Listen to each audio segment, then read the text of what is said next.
좋으신 아버지 하나님, 이날 아침에 우리에게 은혜 주시고 은총으로 함께하여 주시면 나야 감사합니다.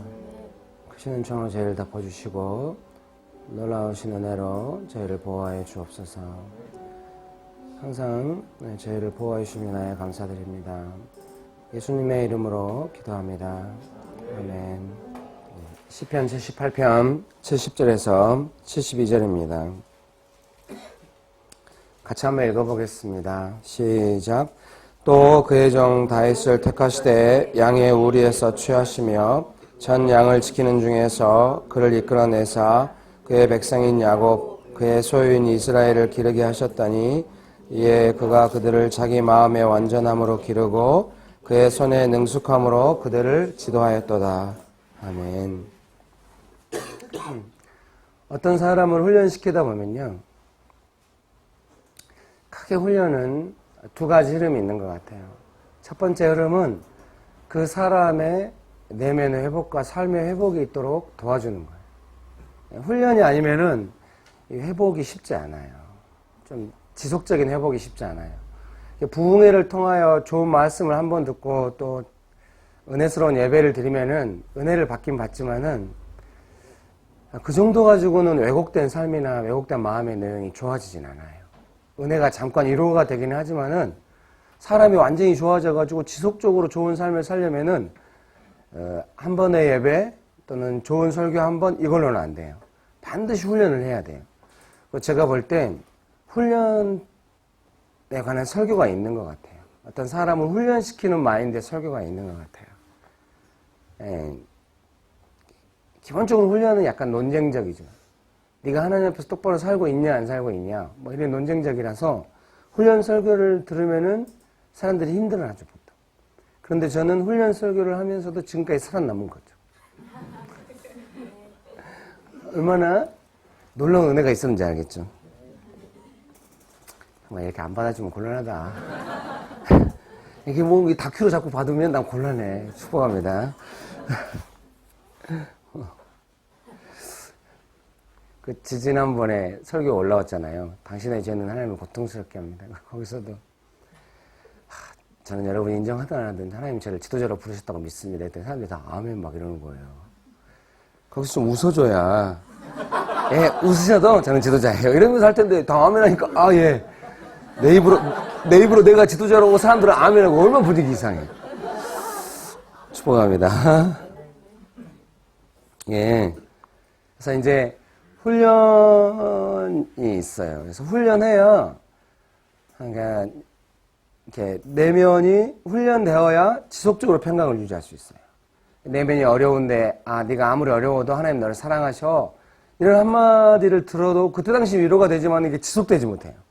훈련을 해야 좀 지속적인 평강을 유지할 수 있고, 삶이 좀 이렇게 안정감 있게 살 수가 있어요. 그래서 훈련의 첫 번째 내용은 그 사람의 내면과 또 이제 그 내면도 복잡하지만 또 삶의 환경도 보통 복잡하고 관계가 꼬여 있다든지 꼭 무슨 문제가 있어요. 돈의 문제가 얽혀 있다든지 뭐 가정 안에 어려움이 있다든지 그러면 참 신기하게도 내면이 회복되고 하나님과의 관계가 회복되고 이러면은 그 삶도 점점 좋아지는 걸 볼 수가 있어요. 이것이 훈련의 첫 번째 흐름이에요. 반드시 두 번째 흐름이 있어야 되는데 훈련의 두 번째 흐름은 뭐냐면은 내 내면과 내 삶의 환경이 좋아지고 나면 반드시 다른 사람을 섬기거나 선교하거나 이런 방향으로 훈련이 반드시 나아가야 돼요. 보통 많은 사람들이 그 훈련의 단계마다 이제 훈련을 멈춰요. 멈추면은 그 수준의 삶을 살게 되는 거예요. 축복합니다.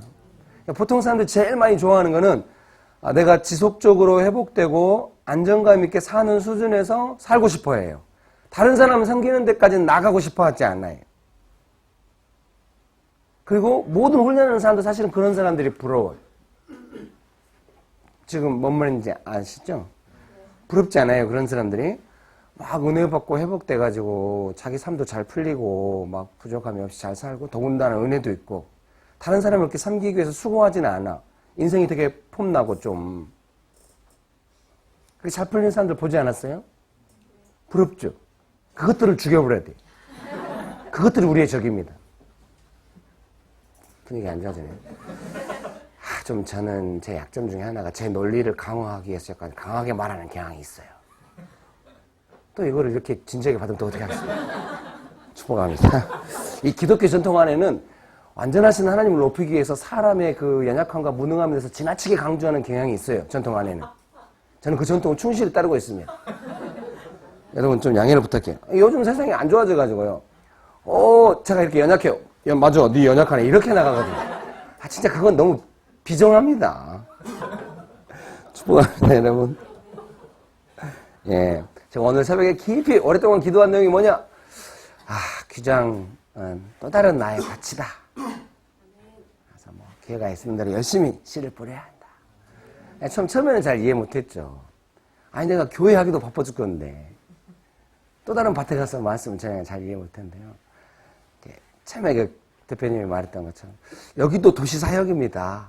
그래서 저는 속으로는 와서 말씀 전해달라고 저렇게 표현하는구나 생각을 했는데 점점 그 말이 크게 들리는 거예요. 하나님 내게 이렇게 밭을 주셨구나. 그래서 생각했죠. 더 자연스럽게 이렇게 방송에 건질 거 없어도 더 자연스럽게 이 밭에다 대고 말씀을 전해야 한다 이렇게 생각했죠. 여러분 축복합니다. 어쨌든요, 훈련의 두 번째 흐름은 다른 사람을 섬기고 또 이제 예수님을 증거하고 이런 삶으로 나가야 돼요. 제가 이제 좀 많이 그러거든요. 이렇게 믿음 좋은 그 집사님들이 자기 삶도 좀 어려운 것이 회복되고 은혜를 지속적으로 유지하고 이제 모든 사람이 알았어요. 부흥의 한두 번으로는 은혜가 오래가지 않는다는 거를. 그래서 흥분되고 뜨거운 집회일수록 그 후유증이 심하다는 걸 모두가 알아서 부흥회를 많이 안 해요. 그래서 모두가 다 훈련에 동의해요. 훈련을 해야 지속적으로 좋구나. 이거는 동의하는데 그 다음 단 훈련은 반드시 포함돼. 나의 회복과 또 다른 사람의 회복을 위해서 헌신하는 것이 반드시 두 개가 다 있어야 되는데 그 앞에만 하거든요. 그리고 자기도 그렇게 살고 싶어하고 부족함이 없이 살고 싶어하고 자기 자식도. 자식들이 이제 훈련에 열심히 보내는 부모들이 있어요. 보통 그런 자식들은 이상한 자식들이에요. 문제가 있으니까 훈련에 보내요. 문제가 없는데 예수님의 제자가 되어라 이렇게 보내는 부모는 극히 드물어요. 그런 부모들이 많아지 않는 이상. 애들이 말 안 듣고 너무 그러면은 막 하면은 훈련이 필요하다 해가지고 훈련을 보내는데 훈련하고 애가 좋아지면 그때부터 부모가 불안해하기 시작해요. 애가 너무 좋아져갖고 성교사로 나간다고 하면 어떻게 하지? 막 이런 불안하니까. 자, 거기까지는 가지 말고 회복만 돼가지고 돌아와. 은혜를 지속적으로 유지하면서 너 행복하게 살아. 이건 정말 안 돼요. 혹시 여러분, 제가 오늘 왜 이 말을 하겠어요? 여러분 중에도 많이 있다는 거예요. 나의 훈련은 거기까지만. 사람 섬기기 위해서 수고하고 싶어 하지 않는 사람들. 그런 것들은 죽여버려야 됩니다. 미안합니다. 용어가 과하게 하죠. 우리가 편안하게 하다 보니까 용어가 이렇게 과하게. 축복합니다. 나가 좋을 정도로만 훈련, 이거 안 됩니다. 그거는 훈련의 본질을 훼손하는 겁니다. 우리가 훈련한다고 하는 건 기본적으로 내가 회복되는 이유도 왜 회복되어야 되냐면은 예수님을 증거하는데 내가 왜곡된 상태로 예수님을 제대로 증거할 수 없기 때문에 내가 회복되어야 되고 그 회복된 삶을 통하여 내가 회복되는 것이 훈련의 본질이 아니에요. 다른 사람을 회복시킬 수 있는 사람이 되는 것이 훈련의 본질이에요. 제가 교회 할 때도 형제자매들이 거기까지 안 나가려고 하거든요. 거기까지 나가려고 하면은 되게 긴장이 많이 일어나요. 자기 삶에 중요한 멘토 해주고. 미안합니다. 우리 교회 삼성 댕긴 애가 있습니다. 얘가 어렵기 때문에 계속 삼성이 찾아가, 제가 좋아하는 스타일입니다. 제가 좋아하는 스타일은 착하고, 말 세심하게 잘 듣고, 지혜롭게 움직이고, 이런 애들 좋아합니다. 제일 싫어하는 사람, 자기 욕심 부리고 이런 것들은 바로 죽여버리고 싶습니다. 그냥 목회하면서 그런 스타일이 없어지죠. 욕심 부리는 사람들이 되게 많기 때문에, 싫다고 하면 나 혼자 목회를 해야 되니까 안 되잖아요. 그래서 욕심 부리는 사람을 좋아해야만 목회를 할 수가 있습니다. 이 친구 좋아합니다. 그런데 좋아하기 때문에 훈련을 더 많이 시킵니다. 너 똑바로 살아야 돼. 말이에요. 삼성 앞에 가서 막 밥 사주고 제가 이제 꾸준히 이렇게 하는데요. 좀 이 방송 이 설교 후유증인 것 같기도 해요. 이렇게 누구를 멘토했다는 이야기가 방송에 나오면은 듣는 사람 중에 이제 우리 교회에 오겠다고 하는 사람이나 온다는 사람이 뭐 나한테도 빨리 그렇게 해달라고 막 이렇게 해요. 그런 사람들이 생겼어요. 괴로워요, 제가. 아니, 관계를 맺다가 시간이 돼야 그렇게 되는 거지. 여기 이제 가피풀 직원도 우리 교회에 왔는데 제가 구체적으로 멘토한 게 1년 넘어서. 한 1년 정도는 서로 그냥 얼굴만 보고 설교하고 잘 지낸 이 정도였죠. 1년 지나서 핵심적인 문제를 이야기하면 너 권위자를 두려워한 거 아니냐. 그럼 만져야 된다. 깊이 듣죠. 때가 있거든요. 요즘 때를 모르는 사람들이 많아가지고. 축복합니다. 오늘 어쩐지 등골이 서늘하네요. 좀 힘드네요. 어젯밤부터 고민했어요. 네, 막 힘들더라고요. 오늘 아침에도 힘들고. 축복합니다. 어쨌든, 한성 당기는 친구를 이렇게, 내면을 멘토 이렇게 돌보고 막 이러는데요. 막 너무 처음에 좋아하는 거예요. 형님하고 밥 먹자, 밥 사주지, 따뜻하게 멘토해주지, 격려해주지, 막 이러니까, 형님하고 밥 먹으면 마치 워렌 버핏 이런 사람하고 밥 먹는 그런 느낌이에요. 이게, 걔는 이제 공대라 경영학 사적 이런 거 안 읽었잖아요. 저는 막 전공은 아니지만 막 경영학 원론부터 했고 책을 막 좀 많이 읽고 한때 20대 후반 30대 초반 그걸 되게 좋아해가지고 내가 경영학과를 갔어야 돼. 막 경영대학원 갈까 되게 많이 고민했거든요. 그때 그런 거 꽂혀가지고 막 책을 많이 읽었어요. 그래서 이런 게 아니겠지 하면서 막 같이 되게 친하게 이야기하고 그러니까 애가 되게 좋아했어요. 얼마나 좋겠어요. 저한테 딱 달라붙고 막 진짜 인생이 외로운데 응?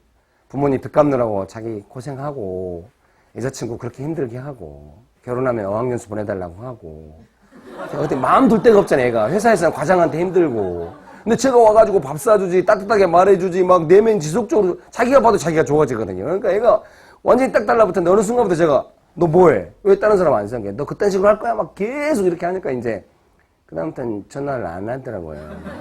잘 안 만나려고 해요.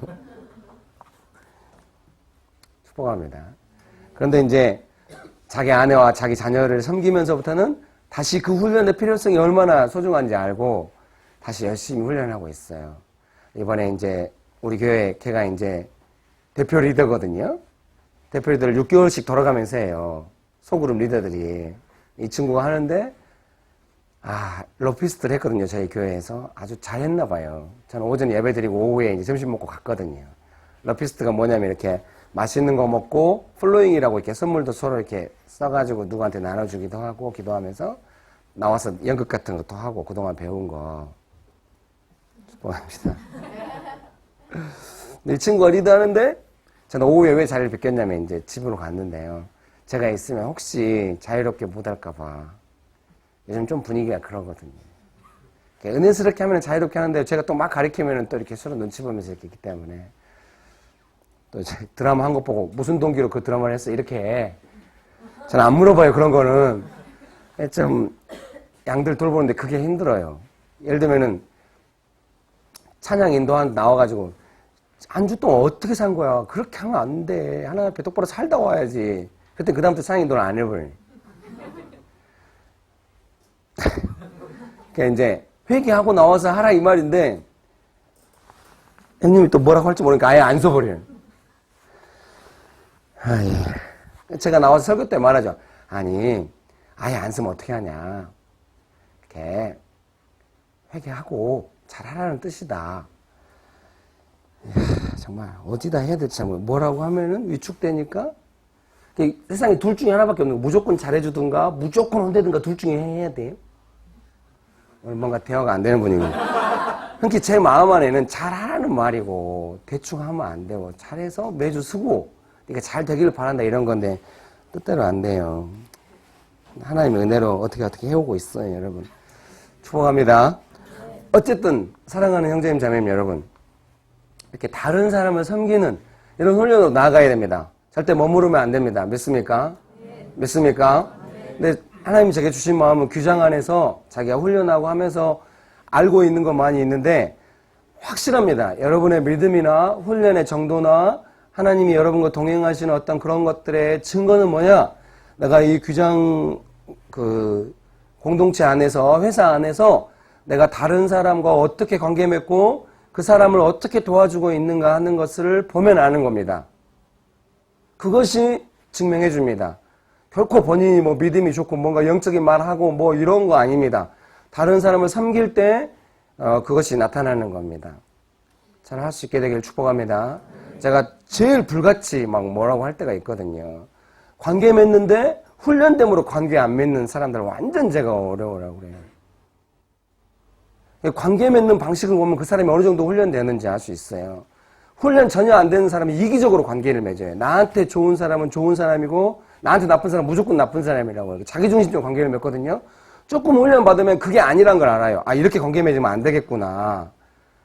나 중심으로 관계 맺으면 안 되겠다. 이걸 알긴 알지만은 다른 사람이 좋아지도록 섬기기까지는 안 나가거든요. 그렇게 안 나가면은 그거 훈련된 거 아닙니다. 축복합니다. 근데 이제 막 분위기 좋고 막 뭔가 좀 한번 섬겨보니까 막 잘 되고 이래가지고 그래. 사랑의 종로로도 한번 해보자. 근데 성령의 인도함을 놓치고 한번 했다가 이제 큰 코 다치거든요. 의외로 사람들이 힘들거든요. 원수가 막 방해하고 막. 원수가 제일 싫어하는 게 친밀한 관계를 통하여 예수님의 성품과 능력이 흘러가는 걸 제일 싫어해요. 원수는 끊임없이 관계를 깨는 거거든요. 큰 코 다치면은, 무섭거든요. 그래서 그다음부터 어떻게 하냐? 알긴 알지만은 사랑의 종로로 안 하려고 해요. 적당한 선에서 너는 너고 나는 나고. 제가 그걸 제일 싫어해요.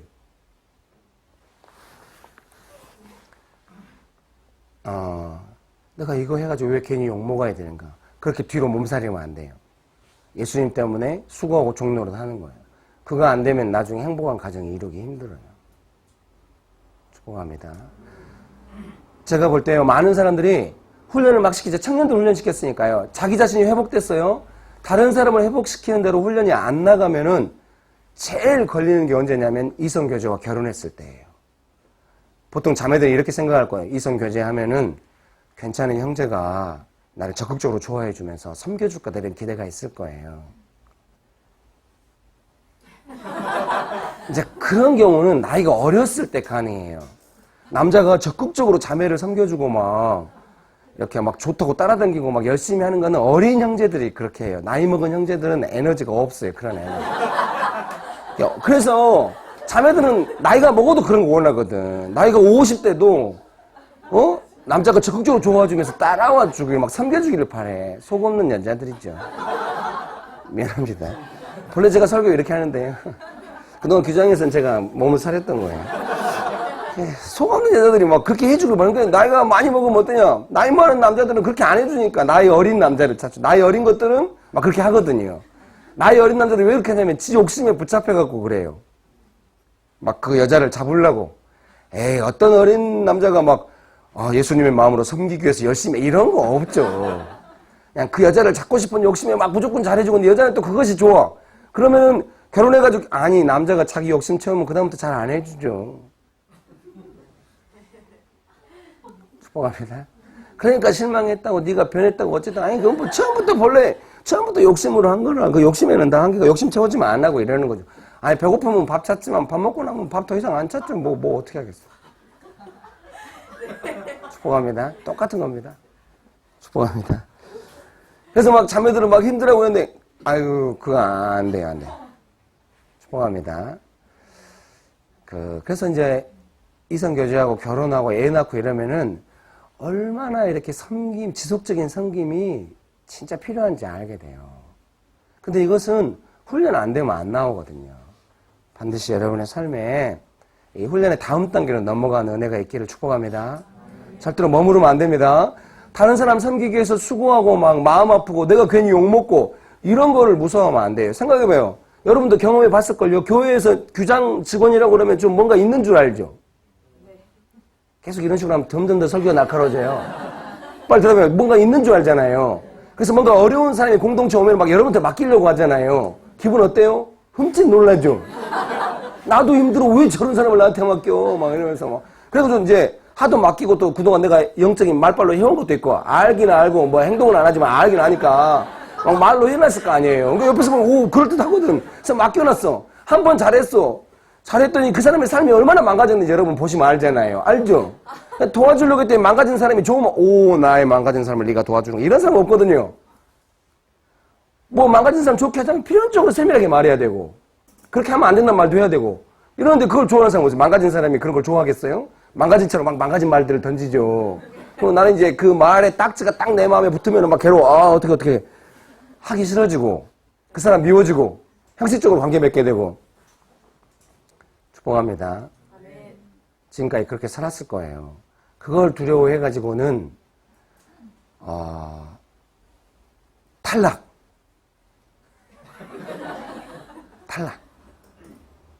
오디션 탈락. 그 순간에서 안 돼. 그것도 은혜서 어떻게 아니 열매를 맺기 위해서는 계속해서 해야 돼요. 그렇게 할 수 있게 되기를 축복합니다. 어디서 탈락되나요? 비슷비슷해요. 어차피 탈락이. 우승 아니에요. 생명의 면류관을 받으려면은 예수님도 그렇게 하신 거 아니에요. 십자가 지시고 피를 흘리시면서 누군가를 위해 산다고 하는 거는 폼나는 일이 아니에요. 피 흘리는 일이에요. 하나님께서도 바울을 부르실 때 이 사람이 이방인들을 위하여 얼마나 고난을 받아야 될지 영어로는 제가 몰라요. 발음이 베어인가? B-E-A-R 얼마나 인내해야 될지 이방인에게 예수님을 증거하기 위해서는 얼마나 인내가 필요한지 얼마나 고난을 받아야 하는지 내가 알게 하겠다고. 근데 여러분 아실 거예요. 이방인까지 안 가도 돼. 가족들한테도 충분히 고난 받으실 거예요. 그렇지 않아요? 아니 내가 나 자신 지키고 예수님 증거 안 하고 사역자로 안 살고 제자로 안 살면 고난 안 받아요. 계속 피하고 열매도 없지만 고난도 없어요. 근데 내가 가족들한테 예수님을 증거하려고 하고 가족들이 좋아지기를 바라고 내 남편이 좋아지기를 바라고 내 아내가 좋아지기를 바라고 뭔가 할 때는 수도 없는 수고가 있는 거죠. 그걸 한참 동안 해야 좋아져요. 제가 제 아들 처음에 너무 지난번에 버스 여행 이야기도 했지만 어려서 막 어떤 건물 들어가려면 무조건 안 들어간대. 왜 안 들어가? 또 어떤 버스 타려고 하면 무조건 안 탄대. 왜 안 타? 나중에 자세히 살펴봤더니 건물이 좀 어두침침하면 안 들어가고 버스에 사람이 조금만 서 있으면 안 타는 겁니다. 그거 하기까지 얼마나 힘든 가끔 아들을 놀려먹거든요. 너 여기 옛날에 이 건물 안 들어간다고 했잖아. 아빠 그 이야기 하지 마. 비밀이야. 하지 마. 오늘 아침에도 이제 제가 기도하고 묵상은 6시쯤 돼가지고 애가 막 아들이 막 배 까고 자고 있더라고요. 아들 방이 약간 좀 여름에 선선하고 겨울에 약간 좀 덜 따뜻하고 이러거든요. 아침에 보일러를 틀고 이불 딱 옮겨가지고 덮어주고 이렇게 딱 했더니 아무 안 왔더니 아들이 씩 웃으면서 이렇게 하더라고요. 축복합니다. 네. 지속적으로 그런 관계에 들어가기까지는 반드시 섬기는 훈련이 필요합니다. 그렇게 나아가시게 되기를 축복합니다. 그것이 하나님이 사람을 쓰시는 데 아주 중요합니다. 오늘 시편 78편 읽었는데요. 그 72절 말씀 먼저 읽어볼까요? 72절 말씀 아까 읽었는데요. 72절 말씀 다시 한번 읽어볼까요? 시작. 이에 그가 그들을 자기 마음의 완전함으로 기르고 그의 손의 능숙함으로 그들을 지도하였더라. 하나님께서 들에서 양치던 다윗을 이끌어내셔서 이스라엘의 왕을 삼았잖아요. 왕을 삼았더니 다윗이 어떻게 했냐? 하나님이 평가하신 건데요. 다윗이 그 마음의 완전함으로 길렀다. 이스라엘 백성을 이끌었다. 그 마음의 완전함이라는 단어는 인티그리티라고도 번역을 하고 upright라고 번역도 하고 또 성실함으로 번역도 하고 막 이러는데요.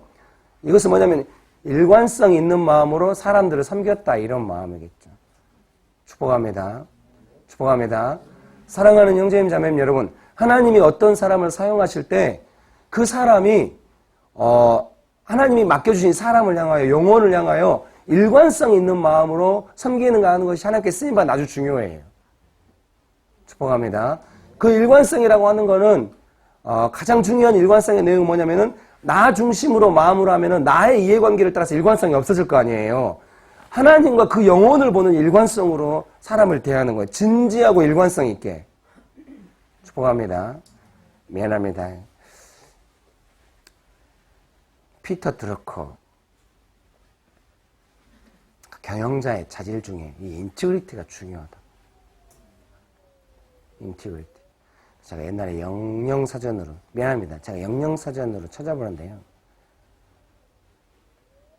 뭔 말인지 잘 모르겠어요. 여기서 안 웃으면 어떻게 하지? 이렇게 인티그리티 했는데 한국말로 성실한 번역하면 또 헷갈리잖아요. 이게 뭔 뜻인지. 그래서 영영사전을 봤더니 일관성, FIRM, firm. 좀 견고하게 일관성 있게 가는 거. 인티그리티 그렇게 번역을 해놨더라고요. 해석을. 사랑하는 형제님 자매님 여러분. 하나님이 어떤 사람을 쓰시고자 할 때 하나님 주신 마음으로 일관성 있고 그 양의 상태를 향한 그 양이 좋아질 때까지 일관성 있게. 양이 내 말 안 들으면 말 잘 들으면 하다가 말 안 듣고 분위기 안 좋으면 안 하고 이런 거는 하나님이 사람 쓰시기 어려운 사람이에요. 자기중심적으로 축복합니다.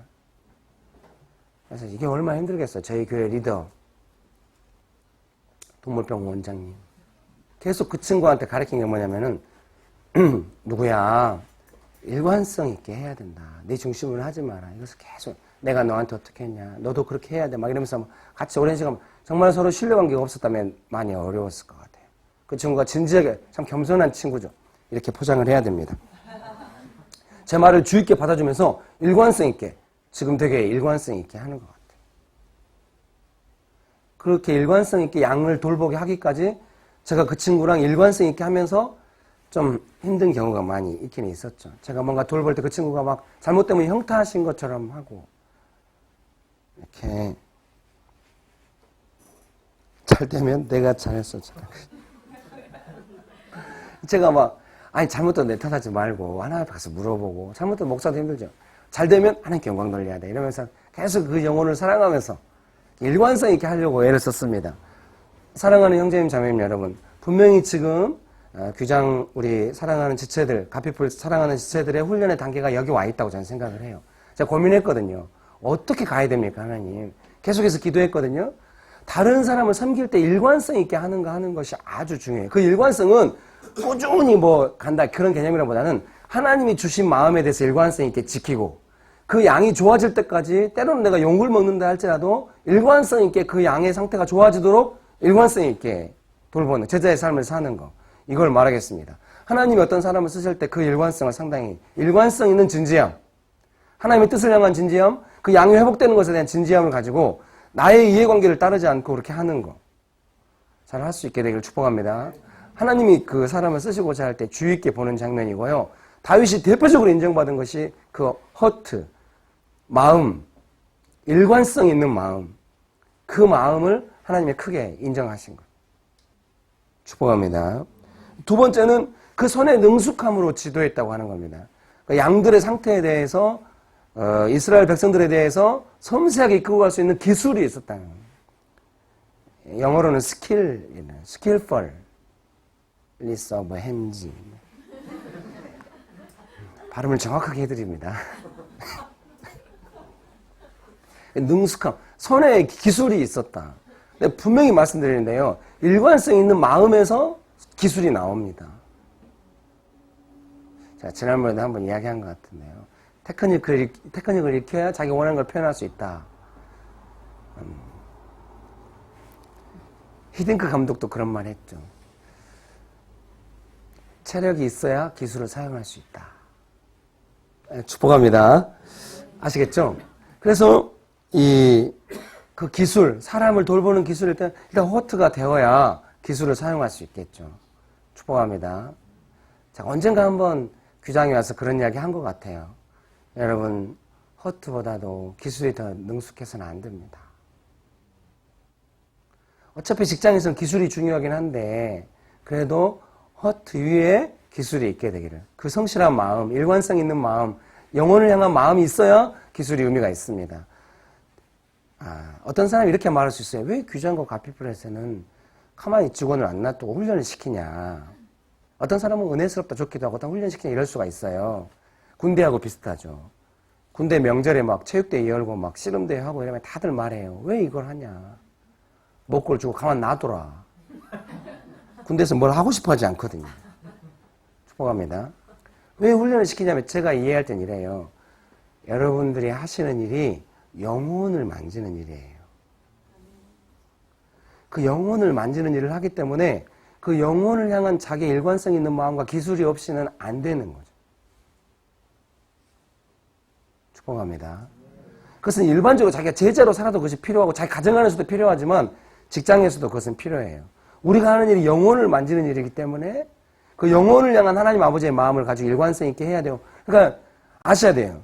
여러분이 뭔가 책을 만들거나 가피풀 영상하거나 뭐 이런 모든 일들이 다 종합하여 이제 결과물로 나오는데 그 모든 것이 어떤 사람의 영혼을 만지는 일이라는 걸 알아야 돼. 그러니까 하나님 아버지 앞에서 일관성 있는 마음을 받지 않으면은 반드시 그 마음의 내용이기 때문에 어딘가에 그 마음이 담겨져 있을 것이고 때로는 그것이 독이 될 수도 있고 최소한 유익함이 안 될 수가 있고 이런 거죠. 그러니까 특별히 자기의 마음을 일관성 있는 마음을 하나님 아버지의 마음으로 지키고 하는 것이 훈련하는 것이 아주 중요한 거죠. 특별히 이제 그 마음이 한 10명은 그렇게 일관성 있는 마음을 지키는데 한 20명은 안 지킨다 그래도 안 돼요. 20명은 지키는데 10명은 이래도 안 돼요. 다 그 정도 해야 돼요. 그래서 공동체의 결과물이거든요. 그런 것들이. 공동체의 결과물로 나올 때까지는 모두가 다른데 그래서 적어도 규장과 갓피플이 좋은 공동체라면은 그 마음의 일관성이 없는 사람들은 좀 훈련해야만 살아남을 수 있는. 근데 그것을 고통이라고 말하면 안 돼요. 오늘 아침에 제가 올 때 그런 마음 들었거든요. 그 훈련이라든가 이런 것에 대해서 하기 싫은 사람들이 막 변명하거든요. 제일 자주 하는 변명이 잘 모르겠다는 거예요. 난 잘 모르겠다는 애들을 바로 죽여버리고 싶어요. 진짜로 죽이진 않아요. 그 육신의 뜻을 죽이고 싶어요. 한 1년 했더니 이제 유머가 안 되는구나. 축복합니다. 잘 모르겠다고 하는 게요. 진짜 모르는 게 아니거든요. 알고 싶지 않다예요. 분명히 제가 생각할 때 이제 규장과 가피풀 직원들이 평상시에 어떻게 사는지 모르잖아요. 예. 제가 뭐 스파이를 심어놓은 줄 알아요? 전혀 몰라요. 어떻게 서로 관계 맺거니 교회라면 제가 유심히 살피니까요. 근데 이제 어떻게 잘 지내는지 잘 모르는데요. 예, 사랑하는 형제님, 자매님 여러분, 이렇게 서로 이렇게 할 때 분명히 여러분이 이렇게 말씀하실 거예요. 적어도 규장의 지도자들이라든가 또 지도자가 아니어도 멤버들이라 할지라도 어떤 사람의 상태를 딱 보면 아 얘가 상태가 좀 아니구나 이럴 때가 있을 거예요. 그러면은 듀얼 메시지가 나간다고요. 일도 이야기하지만 그 영혼의 상태에 대해서도 말을 해요. 축복합니다. 그러면 듣는 사람이 자기가 상태가 별로 안 좋은 사람이 그 듀얼 메시지 듣잖아요. 일에 대해서도 듣고 영혼의 상태에 대해서도 듣고 그러면 그 사람이 자기 영혼의 상태에 대해서 좀 듣는 것이 이제 좀 상태가 좋으면 아 그렇구나 하고 돌이키고 이렇게 하면 되는데 잘 모르겠다고 하는 게 이제 제일 많이 쓰는 말이에요. 나 알고 싶지 않으니까 또 내 상태 내가 알면 피곤해지니까 건들지 말았으면 좋겠다 이렇게 하거든요. 근데요 그렇게 하면 안 돼요. 그렇게 하면은 그것은 뭘 의미하냐면은 아니 직장 가서 일만 하면 되지 그런 거 아니에요. 결과물 안 내놓겠다는 뜻이에요. 서로의 영혼이 일관성 있게 연결돼야 되고 불특정 다수죠. 그래서 더 중요한지도 몰라요. 조국의 교회에 있는 어떤 사람들을 향하여 영혼에 도움이 되기 위해서 일관성 있는 결과물이 가야 되는데 그 안에서 그 일관성 있는 어떤 연결이 안 된다. 결과물에 일관성이 있지 않죠. 누군가 이 책을 읽거나 누군가 이 영상을 보거나 영향을 받은 사람이 그 일관성 있는 은혜를 느낄 수 있게 말은 안 하지만은 우리가 당신의 영혼에 관심이 있습니다. 이렇게 아예 나는 영혼에는 관심 없고 이 일만 하려고 이건 안 되는 겁니다. 이 일이 뭐냐? 그 영혼이 좋아지는 것이기 때문에. 예수님의 일은 영혼을 좋게 하는 일입니다. 믿습니까? 믿습니까? 영혼을 좋게 해야 하나님이 쓰실 수가 있고 또 영적인 사람들은 영혼이 살아있는 사람들은 한마디로 말하면 예수님 믿는 사람들은 그것을 알아보는 거죠. 그런 은혜가 있기를 축복합니다. 기술은 그런 거죠. 그런데 이런 성실한 마음과 능숙한 기술이 어디로부터 나오냐? 70절 말씀 같이 한번 읽어볼까요? 시작. 또 그의 종 다윗을 택하시되 양의 우리에서 취하시매. 여기 보겠습니다. 그 성실한 마음, 일관성 있는 마음, 하나님 앞에서 일관성 있는, 다른 사람을 섬기는 일관성 있는 마음, 또 그 일관성 있는 마음 속에서 성실하게 사람을 돕는 것. 이게 능숙한 기술은 뭐냐면요. 그 사람이 영혼이 좋아지도록 세밀하게 터치할 수 있는 기술을 말해요. 축복합니다. 아니, 다윗이 단순히 왕노릇 잘했다고 성경이 기록한 게 아니거든요. 하나님의 사람들, 하나님의 나라가 되도록 다윗이 효과적으로 기술을 사용했다 이 말이거든요. 그 영혼이 하나님을 사랑하도록 계속해서 만지고 도왔다 이런 뜻이겠죠. 여러분들 그런 기술이 있게 되길 축복합니다. 대답해 보세요. 교회에서 어려운 사람 맡아본 적이 있죠? 직장에서 어려운 사람 맡아본 적이 있죠? 네, 그렇게 한 번씩 맡을 때마다 코가 쭉 빠집니다. 내가 별것이 아니라는 걸 알게 되죠. 오직 주님만 의뢰하게 되죠. 그런 경험이 없는 분들은 어서 그런 경험을 하게 되시길 축복합니다. 나중에 자식을 낳는데 그런 경험하면 상당히 고통스럽거든요. 지금 미리 경험하시면 상당히 도움이 됩니다. 어려운 사람 맡았을 때요. 어떻게 했어요? 성공적이었어요? 아니면 그냥 대충 안 됐어요? 빨리 대답해요. 대답을 대충 안 하신 거 보니까 대충 안 됐나 봐요. 축복합니다. 왜 대충 안 된 줄 아세요? 어려운 사람 만났을 때 내가 기술이 없어서 그래요. 어려운 사람 많이 만났어요. 몰라요. 그 사람들은 제가 제일 어렵다고 할지도. 상대적이니까요. 어쨌든 제 입장에서 어려운 사람 많이 만났습니다. 아유, 뭐, 본래 개척이 어렵지만은, 제가 그동안 수도 없이 개척하고 다녔기 때문에 늘 쉽지 않은 사람들이었습니다. 그 사람들 만나서 어마어마하게 단련했습니다. 그래서 제가 싫어하는 속담이자 어쩔 수 없는 속담이 있습니다. 노래란 뱃사공은 큰 파도 속에서 길러진다. 큰 파도 싫어. 노래란 뱃사공도 싫고. 근데 어쩔 수 없는 삶이었죠, 막. 파도가 몰려올 때. 여러분, 기술 없어서 그래요. 나중에요, 결혼하고 애 낳고 살 때도요, 부부간에 서로 어떤 문제에 대해서 기술 없으면요, 안 하게 돼요. 어떤 문제를 딱 정의를 하고 이 문제를 어떻게 풀어갈지에 대해서 영적으로 좀 깨어있는 사람한테서 기술이 나와야 화평하게 되거든요. 여러분 가정 안에 그동안 엄마 아빠와 사시면서 문제가 있었을 거예요. 그 문제가 모두에게 상처로 끝난 문제들이 있을 거예요. 가정의 결정적인 문제들이 가망이 높아요. 왜 그런 줄 아세요? 누군가 기술을 안 써서 그래요. 타짜가 필요하죠. 무리수를 두고 있다 진짜. 축복합니다. 예, 따뜻하게 받아줘요. 축복합니다. 이제 우리 그 정도 된 것 같아요. 축복합니다, 여러분.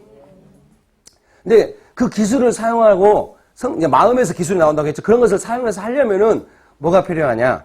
하나님이 다윗을 양의 우리간에서 끄집어냈다. 이제 이걸 뭘 의미하냐면 다윗이 들에서 양치고 있잖아요. 그때 하나님이 다윗을 이제 딱 선택하셨는데요.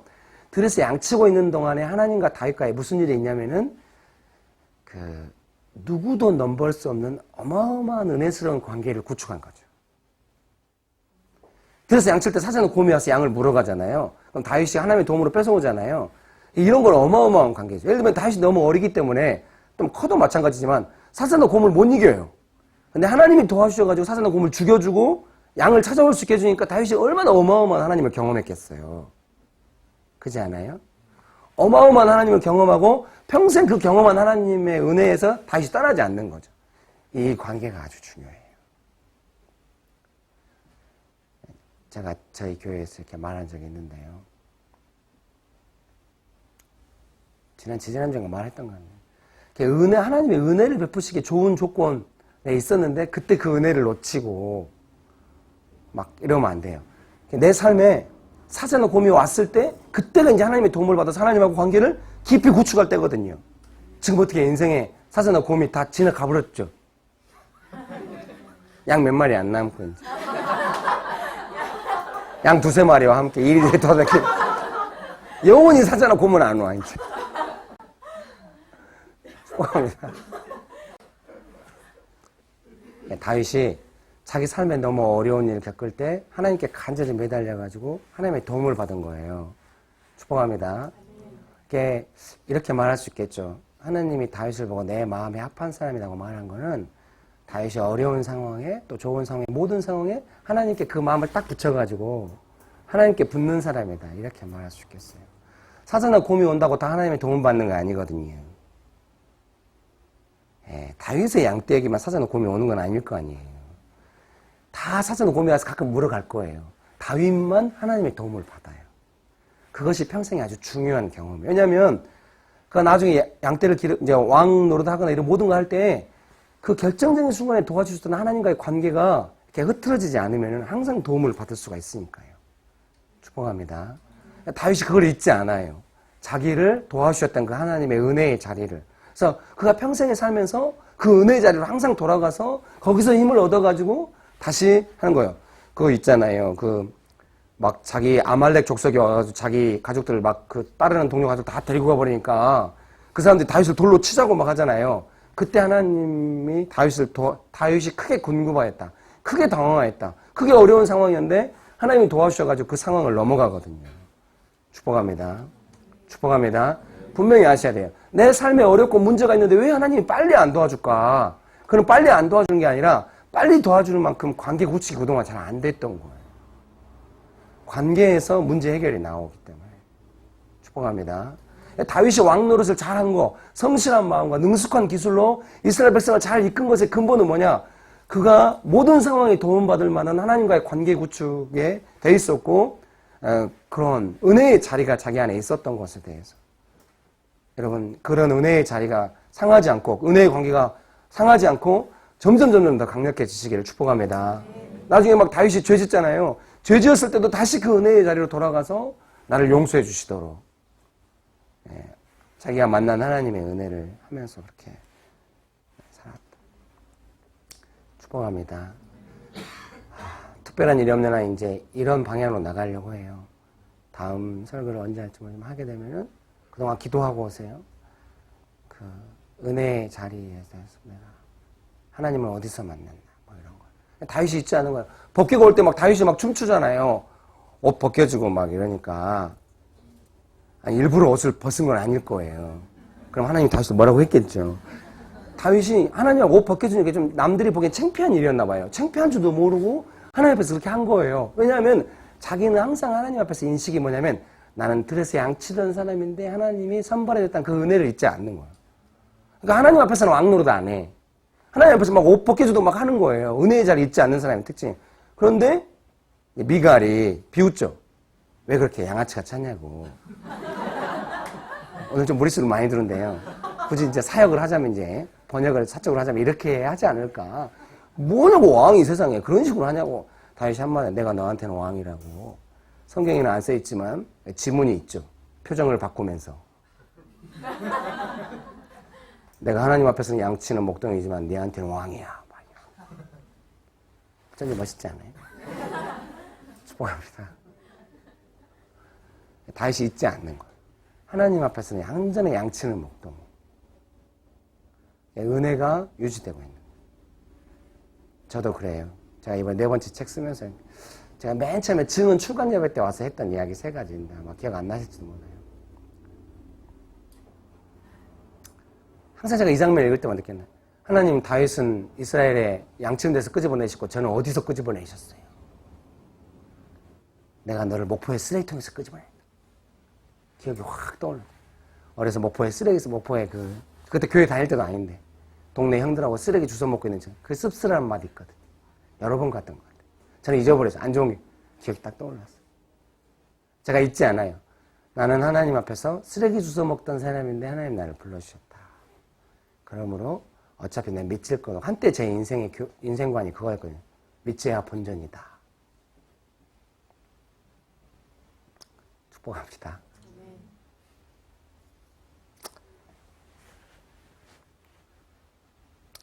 예.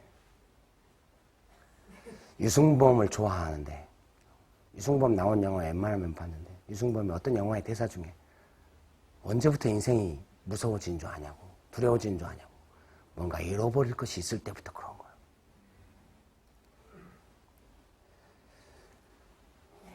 축복해요. 축복해요. 항상 제가 하나님 앞에 생각하죠. 나는 쓰레기 주워 먹던 사람인데 하나님 나를 불러주셨다. 하나님 앞에서 아무 보호를 못 받고 쓰레기 주워 먹고 돌아다니고 이런 나를 잊어버리면 안 된다. 폼 잡으면 안 된다. 네.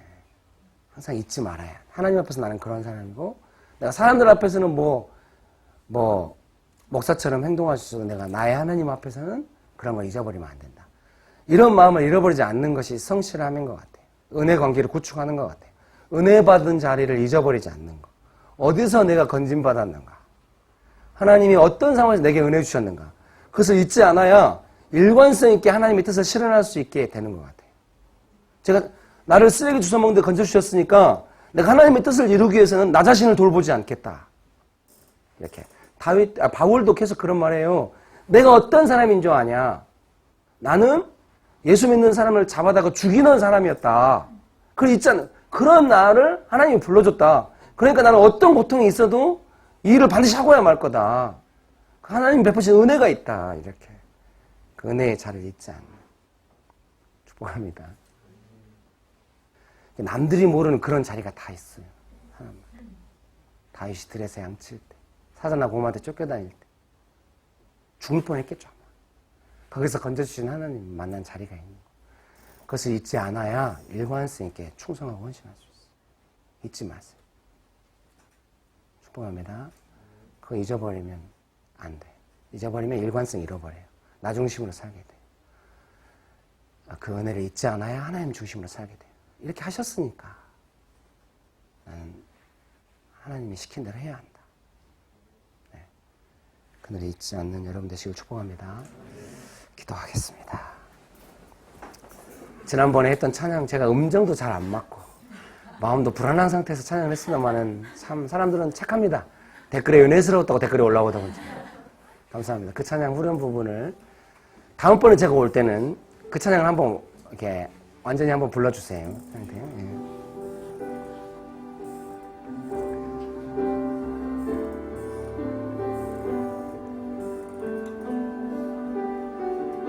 은혜로다 주와 함께 거함이 은혜로다 은혜로다 주와 함께 은혜로다 은혜로다 주와 함께 은혜로다 은혜로다 주와 함께 거함이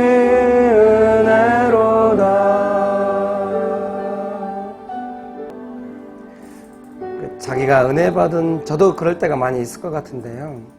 자기가 그 은혜 받은 자리, 세상은 잘 알지 못했지만 내가 하나님과 함께, 하나님과만 앉아 있었던 그 자리, 하나님만 나를 보셨던 그 자리를 잊어버리고 사는 사람들을 만나면 되게 부담스러워요. 되게 좀 무섭거든요, 그런 사람들은.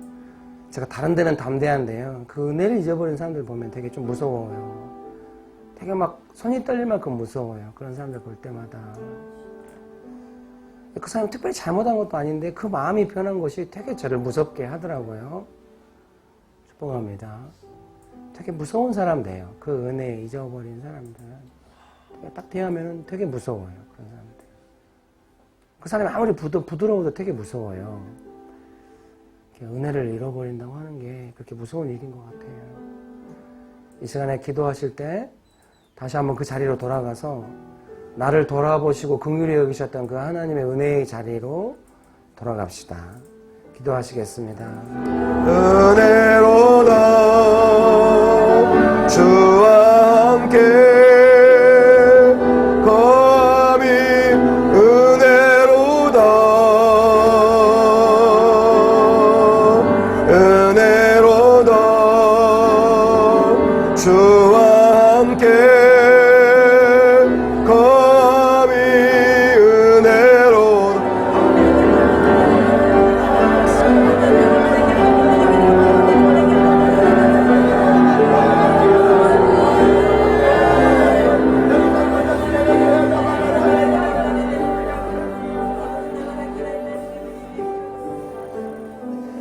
정직하게 반응하시면 좋겠어요.